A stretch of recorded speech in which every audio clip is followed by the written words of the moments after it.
S, cricket ವಿಶ್ವಕಪ್ನಲ್ಲಿ ಭಾರತದ ವನಿತೆಯರು ಗೆದ್ದು ಬೀಗಿದ್ದು ದೇಶಾದ್ಯಂತ ಸಂಭ್ರಮ ಮನೆ ಮಾಡಿದ್ದು ಮಹಿಳಾ ಏಕದಿನ ಕ್ರಿಕೆಟ್ನಲ್ಲಿ ಭಾರತವೇ ಬಾಸ್.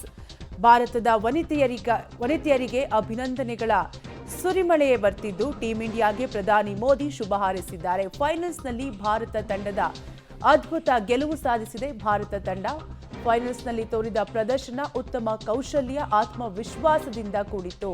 ಟೂರ್ನಿಯುದ್ದಕ್ಕೂ ಕೂಡ ಅಸಾಧಾರಣ ಸಾಮರ್ಥ್ಯವನ್ನ ಭಾರತದ ವನಿತೆಯರು ತೋರಿದ್ದು ಈ ಐತಿಹಾಸಿಕ ಗೆಲುವು ಭವಿಷ್ಯದ ಚಾಂಪಿಯನ್ಗಳಿಗೆ ಸ್ಫೂರ್ತಿ ಅಂತ ಪ್ರಧಾನಿ ನರೇಂದ್ರ ಮೋದಿ ಟ್ವೀಟ್ ಮಾಡಿದ್ದಾರೆ. ಹರಿಣಿಗಳ ಬೇಟೆಯಾಡಿದ ಭಾರತದ ಸಿಂಹಿಣಿಯರು ಚೊಚ್ಚಲ ವಿಶ್ವಕಪ್ಗೆ ಮುತ್ತಿಟ್ಟು ಹೊಸ ಇತಿಹಾಸವನ್ನ ಹೊಸ ಚರಿತ್ರೆಯನ್ನ ಸೃಷ್ಟಿ ಮಾಡಿದ್ದಾರೆ. ಮಹಿಳಾ ಕ್ರಿಕೆಟ್ ವಿಶ್ವಕಪ್ ಫೈನಲ್ನಲ್ಲಿ ಆತಿಥೇಯ ಭಾರತ ತಂಡ ದಕ್ಷಿಣ ಆಫ್ರಿಕಾವನ್ನ ಸೋಲಿಸಿ ಮೊದಲ ಬಾರಿಗೆ ಏಕದಿನ ವಿಶ್ವಕಪ್ ಗೆದ್ದು ಇತಿಹಾಸವನ್ನ ಬರೆದಿದೆ.